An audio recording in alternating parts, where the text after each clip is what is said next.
E aí pessoal, tudo bem? Eu sou o pastor Antônio Júnior e no vídeo de hoje eu quero conversar com você sobre um assunto que é pouco conhecido pelas pessoas, mas que vai te impactar muito. É algo que influencia muitas famílias e você precisa saber disso, porque às vezes na sua própria casa tem acontecido casos assim. Eu vou falar hoje sobre espíritos familiares e fantasmas. Isso mesmo, será que existe o fantasma? A gente ouve falar dessas fotografias em que a pessoa tira uma foto ali e aparece um vulto atrás, aparece às vezes a fisionomia, às vezes o rosto daquela pessoa que já faleceu. Então nós vamos analisar tudo isso com base na palavra de Deus e nós vamos analisar se isso realmente vem de Deus ou não. Será que são os espíritos que ficam vagando, os espíritos das pessoas que morreram, ou são demônios? Então é isso que nós vamos ver, mas antes de começar, eu quero pedir que você já deixe aqui o seu like, se inscreva aqui no meu canal, porque todos os dias eu tenho colocado mensagens de fé e orações para te fortalecer, ok? E não se esqueça também de ativar esse sininho para que você não fique de fora das notificações. Então vamos lá, pessoal. Eu já falei aqui nesse canal sobre maldição hereditária. Se você ainda não assistiu esse vídeo, eu vou deixar o link para você assistir no final deste vídeo, ok? A maldição hereditária, ela se resume em uma coisa. Quando começa a acontecer muita coisa negativa que vai se repetindo dentro da mesma família com o passar dos anos. Por exemplo, um pai alcoólatra, ele gera um filho que acaba se tornando alcoólatra também no futuro, ou então filhos de casais divorciados que acabam se divorciando também, e isso vai se repetindo de geração em geração. Às vezes acontece também de acidentes frequentes. Uma vez eu estava dando carona para uma moça e ela me contou que todos os seus irmãos morreram de acidente. Ela também já tinha sofrido 3 acidentes de carro. E aí eu contei para ela que isso pode sim ser uma maldição hereditária que precisa ser quebrado. Então eu vou te explicar também como você vai quebrar essa maldição e fique comigo aí que você vai entender tudo, ok?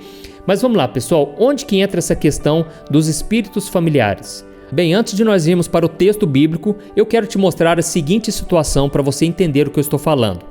Quando você não é convertido a Jesus, ou seja, quando você não entregou a sua vida para Ele e o reconheceu como Senhor da sua vida, então Ele ainda não é o seu Senhor. E com isso você fica vulnerável para esses espíritos malignos operarem na sua vida. É como se eles tivessem a chave da porta da sua casa, eles entram e fazem o que eles querem. Infelizmente, essa é a realidade.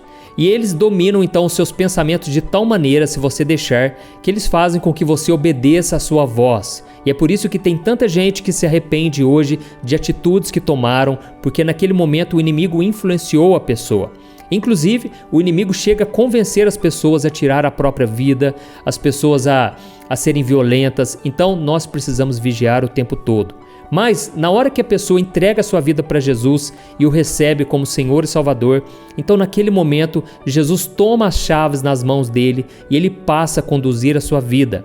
Mas para isso você precisa deixar que o Espírito Santo governe as suas emoções, a sua maneira de falar, de pensar e de agir, ok? E a partir daí os demônios não podem mais lhe causar dano.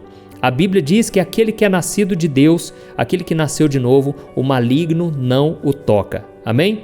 Mas Satanás e os seus demônios são astutos e eles não desistem do seu objetivo, que é roubar, matar e destruir. Eles não batem na porta assim como Jesus fazia. A Bíblia diz no livro de Apocalipse que Jesus está à porta e ele bate. Se alguém ouvir a sua voz e abrir a porta, ele entra. Mas nós sabemos que o inimigo não é assim. O inimigo ele arromba a porta, ele não pede permissão, ele veio realmente para causar destruição. E infelizmente, em alguns casos, o inimigo consegue entrar novamente na vida da pessoa. Ele não vai dominar mais o espírito da pessoa que nasceu de novo, porque ali habita o Espírito Santo, mas ele vai controlar a mente, ele pode influenciar a mente da pessoa. Então, se ele tomar a mente da pessoa, ele pode trazer opressão, ele pode até mesmo manipular essa pessoa. E é aí que entra a questão dos espíritos familiares que eu vou explicar para você agora na palavra de Deus. E isso pode atingir tanto pessoas que foram convertidas, que nasceram de novo, quanto pessoas que ainda não conhecem a Jesus. Eu quero ler para você uma passagem que está em Levítico capítulo 19, em que a Bíblia diz assim, preste atenção. Não recorram aos médiuns, nem busquem os espíritas, pois vocês serão contaminados por eles. Eu sou o Senhor, o Deus de vocês. Olha isso, irmãos. Essa palavra médiums, que eu acabei de citar para você, no original no hebraico, ela se refere a pessoas que entram em contato com esses espíritos familiares, que na verdade são demônios que passam por pessoas da própria família. Então, quando alguém procura um médium ou um espírita, essa pessoa ela está abrindo portas no mundo espiritual para que o inimigo entre na sua vida, porque isso foge do que está escrito na palavra. A Bíblia deixa claro em várias passagens que só existe uma vida e depois disso vem o dia do juízo. Então não existe várias vidas e também não existem espíritos desencarnados, mas sim demônios, que são os anjos caídos, e existem os anjos de Deus. Então nós precisamos entender que Satanás e os seus demônios, que são esses anjos caídos, eles não morrem e eles estão aqui nessa terra vivendo de geração em geração e eles sabem tudo sobre o ser humano.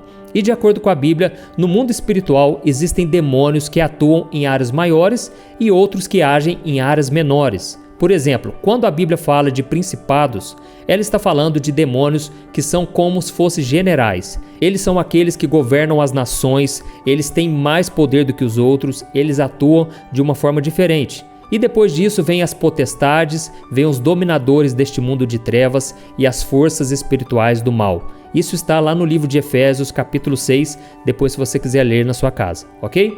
E entre essas classes de demônios, existem aqueles que têm a função de acompanhar as famílias. E é por isso que eles são chamados de espíritos familiares. E cada um desses espíritos tem como missão acompanhar uma família de geração em geração, causando vícios, causando tragédias, doenças, acidentes, enfim.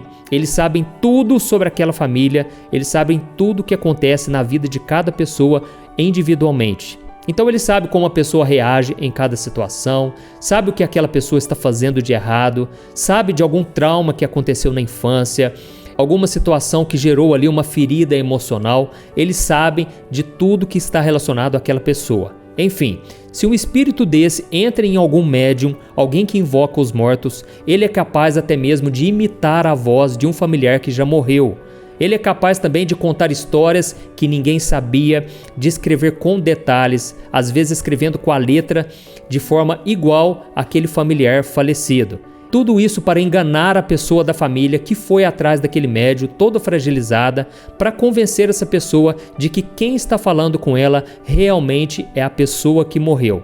E até o médium, muitas vezes, ele acaba sendo enganado por esses demônios. Muitos na boa intenção de tentar aliviar a dor de quem perdeu um ente querido, e ele acredita ser um canal de bênção, um canal de Deus que está fazendo a ligação entre os vivos e os mortos, sendo que na verdade eles são apenas objetos do inimigo para enganar as pessoas e mantê-las longe do Evangelho de Jesus. E não é por acaso que o próprio Jesus disse que Satanás é o pai da mentira, que nele não habita a verdade e que ele se transforma até mesmo em anjo de luz. Então, voltando aos espíritos familiares, irmãos, nós vamos ver mais um exemplo de como eles agem na vida das pessoas.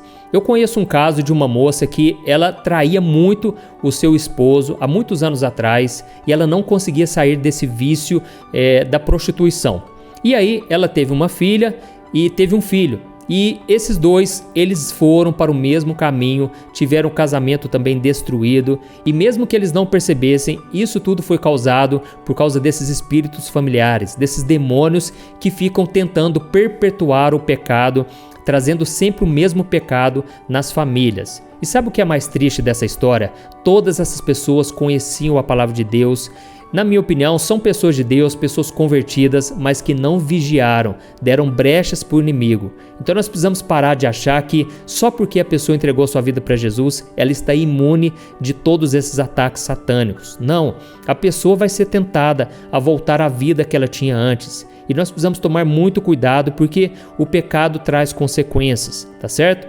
E talvez você esteja se perguntando agora, mas pastor, maldição e espírito familiar é a mesma coisa? Não, a maldição acontece, irmãos, sem que a pessoa tenha escolhido aquilo.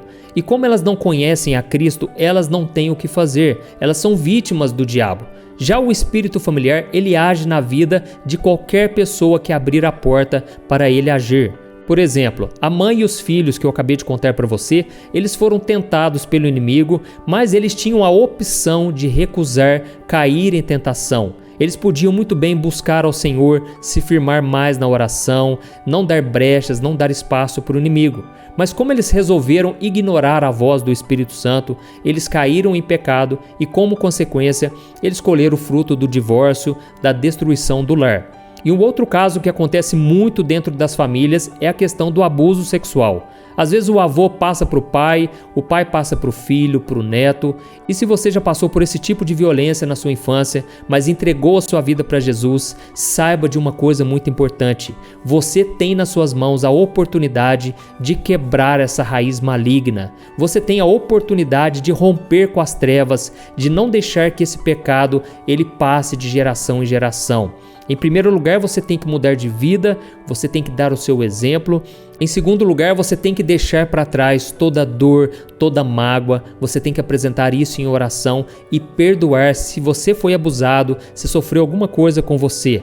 Irmãos, eu costumo dizer que a gente tem medo do diabo até descobrir que é ele que tem medo de nós. A Bíblia diz que as portas do inferno não vão prevalecer contra a igreja do Senhor Jesus.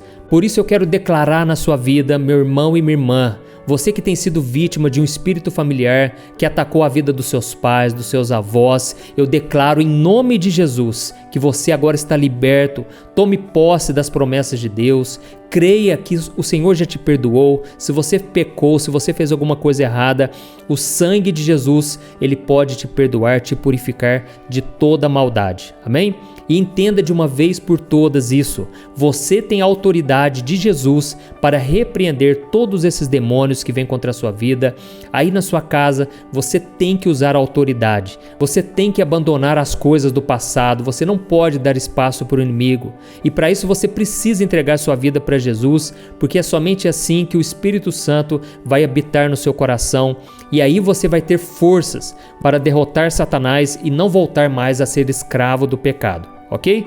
E como eu disse, você tem que vigiar bastante. Então, se você souber de casos de adultério na sua família, é hora de você vigiar dobrado nessa área. Se você souber de casos de vícios, tome muito cuidado, porque o inimigo vai querer que esse pecado venha passando de pessoa em pessoa. E não se esqueça também de orar pelos seus parentes, pelos seus tios, seus primos, seus irmãos, seus pais, porque isso vai fazer com que o inimigo vai perdendo as forças, e ore pela conversão de todos eles, ok? Irmãos, eu senti de falar sobre esse assunto porque as pessoas muitas vezes elas ficam acreditando, que foi o familiar que se comunicou com elas, por mais que seja uma coisa boa, que vai trazer um conforto, mas tudo que está fora da palavra de Deus nós devemos desconsiderar, ok? Na Bíblia nós vemos que os mortos, eles não podem voltar, eles não podem se comunicar com as pessoas que estão aqui na terra. E quem nos prova isso é o próprio Jesus, quando ele contou a parábola de um homem muito rico e de um mendigo que chamava Lázaro. Jesus disse que esse homem rico, ele vivia uma vida de luxo, de banquetes, e na porta da casa dele havia um mendigo. A Bíblia conta que esse mendigo queria comer a comida que caía da mesa do rico. Talvez por conta da condição precária que ele vivia, ele era portador de uma doença de pele. O seu corpo ele era coberto de feridas e os cães vinham lambê-las. E num determinado momento, o rico e o mendigo morreram. E a alma do mendigo foi encaminhada, foi amparada pelos anjos de Deus e conduzida ao céu. Já o rico, ele foi sepultado e a sua alma foi para o inferno, onde havia constante tormento, e é isso que Jesus ele cita nessa parábola. Então o rico começou a clamar a Abraão, pedindo que o mendigo molhasse a ponta do seu dedo e viesse refrescar a sua língua. Só que Abraão, naquele momento, ele disse que isso era impossível. Ele fez ele lembrar, aquele rico lembrar, que durante a sua vida ele teve as oportunidades. Aquele rico, ele teve muitas chances de se converter, ele tinha a palavra de Deus, ele tinha os profetas, mas ele não quis saber. Então, naquele momento, o rico pediu para que Abraão levantasse alguém lá na terra para pregar o evangelho para sua família, para os seus pais. Mas naquele momento foi dito a ele que é impossível os mortos passarem para a terra dos vivos e os vivos terem acesso aos mortos. E sabe o que isso significa, irmãos? Que nós não podemos buscar esse contato. Simples assim. Se você ver algum fantasma, algum vulto na sua casa, ou até mesmo alguém que morreu se materializar bem na sua frente, pode ter certeza que isso não vem de Deus, não é aquela pessoa, tá ok? É isso que a Bíblia deixa claro de diversas formas em várias passagens e por isso eu senti no meu coração de te ajudar, de trazer esse vídeo esclarecendo. Nós precisamos vigiar, irmãos, porque o inimigo quer que a gente repita os pecados dos nossos pais. Os nossos pais talvez repetiram os pecados dos nossos avós, então nós precisamos quebrar esse ciclo no poder do Espírito Santo, através de uma vida de obediência, uma vida de santidade, andando na presença do Senhor, ok? Se você gostou desse vídeo, se eu te esclareci as dúvidas a respeito de fantasma, porque na verdade não existe.